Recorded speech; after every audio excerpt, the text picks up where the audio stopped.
Price the Lord. ஆண்டவரும் அருமை இரட்சகருமாகிய இயேசு கிறிஸ்துவின் நாமத்தில் நான் உங்களை வாழ்த்துகிறேன். மறுபடியுமாக கர்த்தருடைய பரிசுத்தமுள்ள சன்னிதானத்திலிருந்து கர்த்தருடைய பரிசுத்தமான வார்த்தைகள் மூலமாய் உங்களை சந்திப்பது மிகுந்த மகிழ்ச்சி.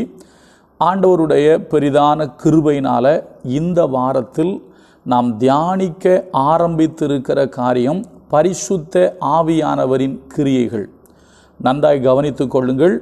பிதாவாகிய தேவன் தம்முடைய குமாரனாகிய கிறிஸ்து இயேசுவை இந்த உலகத்திற்கு அனுப்பினார். இன்னொரு ரகசியம் என்னவென்று சொன்னால், தேவன் மாம்சத்தில் வெளிப்பட்டார். சரியா? அதே போல இயேசு கிறிஸ்து சொன்னார், நான் போய் வேறொரு தேற்றரவாளனை அனுப்புவேன் என்று சொன்னார். பெந்தைக்கோஸ்தே என்கிற நாள் வந்த பொழுது பரிசுத்த ஆவியானவர் இந்த பூமிக்கு இறங்கி வந்தார்.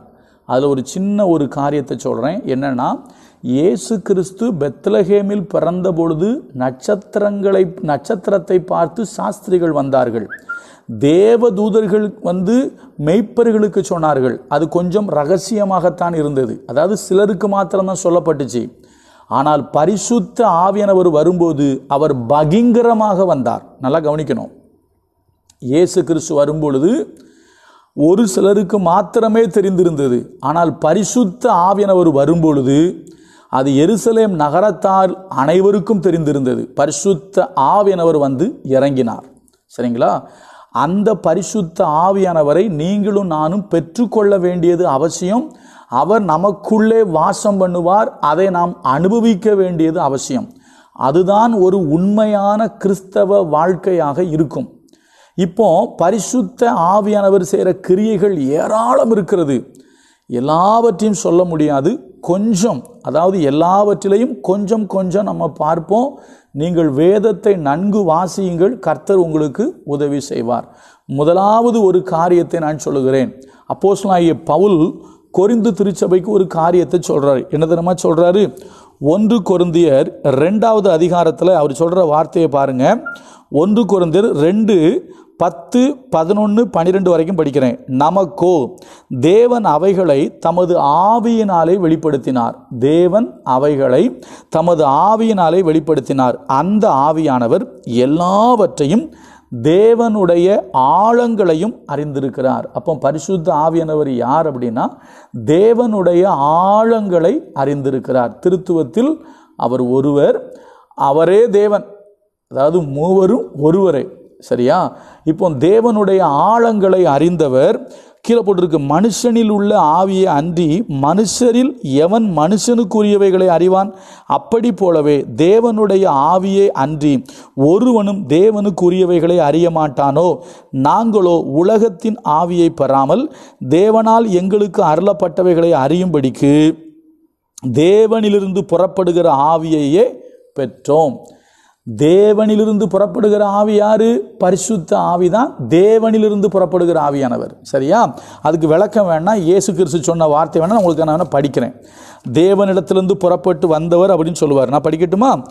யோவான் 15:26, பிதாவினிடத்திலிருந்து நான் உங்களுக்கு அனுப்ப போகிறவரும் பிதாவினிடத்திலிருந்து புறப்படுகிறவருமாகிய சத்திய ஆவியான தேற்றரவாளன் வரும்போது அவர் என்னை குறித்து சாட்சி கொடுப்பார். இதை நம்ம இன்னொரு நாள் பார்ப்போம். இயேசு கிறிஸ்துவை பற்றி சாட்சி கொடுப்பார். முதல்ல பாருங்க, தேவனுக்கு உரியவைகளை நாம் அறிய வேண்டும் என்று சொன்னால், இன்னும் சொல்ல போனால் தேவனை நாம் சரியாக அறிய வேண்டும் என்று சொன்னால் அதற்கு யார் வேணும்னா பரிசுத்த ஆவியானவர் வேணும்.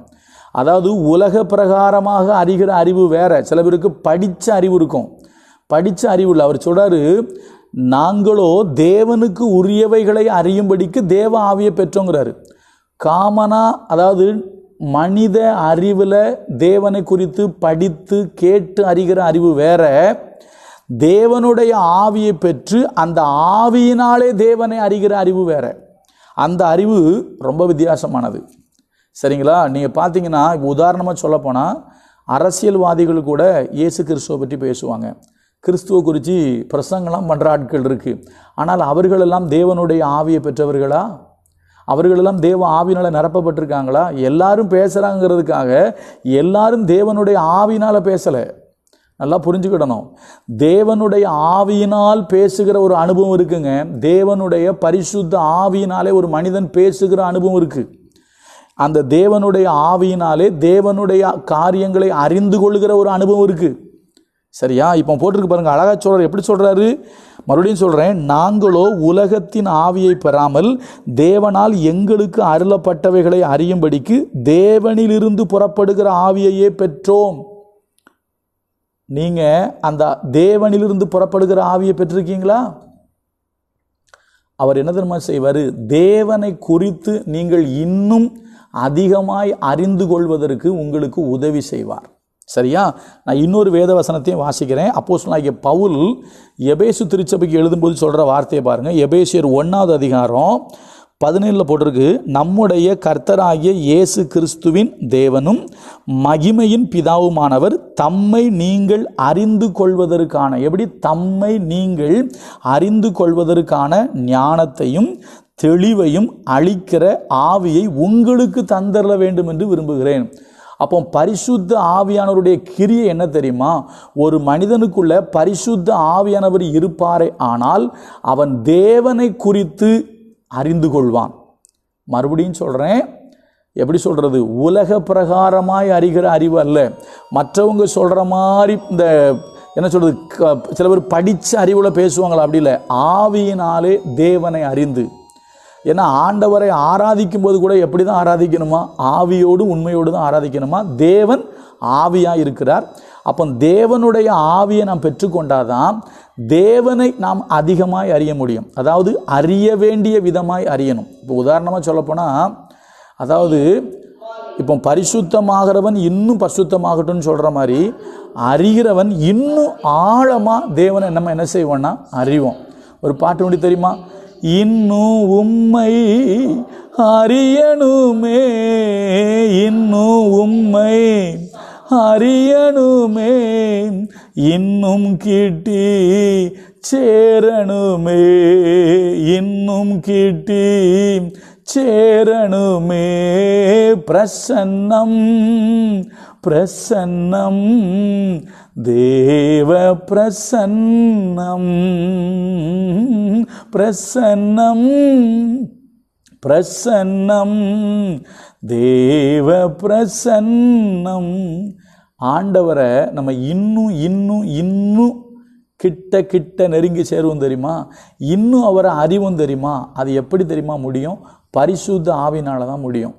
அதற்கு நமக்கு உதவி செய்கிறவர் யாருன்னா பரிசுத்த ஆவியானவர். அதாவது ஒரு நார்மலாக ஆண்டவரை அறிகிறது வேற, அவரோடு கூட இன்னும் நேரத்தை செலவிட்டு அமர்ந்து இருந்து அவரோடு உறவாடி அவர் குரலை கேட்கிற, அவர் நம்மக்கிட்ட பேசுகிற அப்படிப்பட்ட அந்த ஆவிக்குரிய அனுபவங்கள் கிடைக்கணும் அப்படின்னா அதற்கு தேவை பரிசுத்த ஆவியானவர். அப்போ பரிசுத்த ஆவியானவர் தான் இந்த காரியத்தை நமக்குள்ளே இருந்து செய்கிறாரு.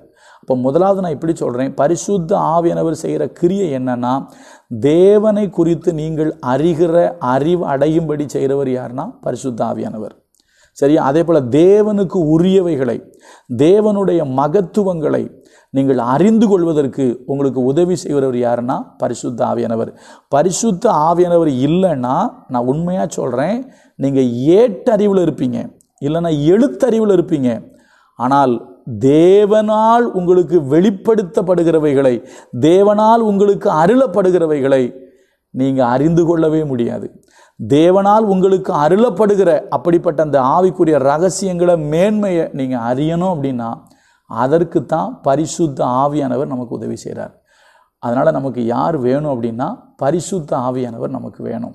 அப்போ பரிசுத்த ஆவியானவர் செய்கிற கிரியை தேவனை குறித்தும், தேவனுக்கு உரியவைகளை குறித்தும், தேவனால் அருளப்படுகிறவைகளை குறித்தும் நான் அறிந்து கொள்வதற்கு அவர் என்னிலே கிரியை செய்கிறார். இதான் பரிசுத்த ஆவியானவர் செய்கிற கிரியை. இன்னும் விளக்கமாக நிறைய பேசணும், ரொம்ப எளிமையாக கொஞ்சம் பேசியிருக்கிறேன். கர்த்தர் நல்லவர், அவர் கிருபை நம்மேல் என்றும் உள்ளது. நாளைக்கு இன்னொரு காரியத்தை பார்ப்போம். Praise the Lord. God bless you.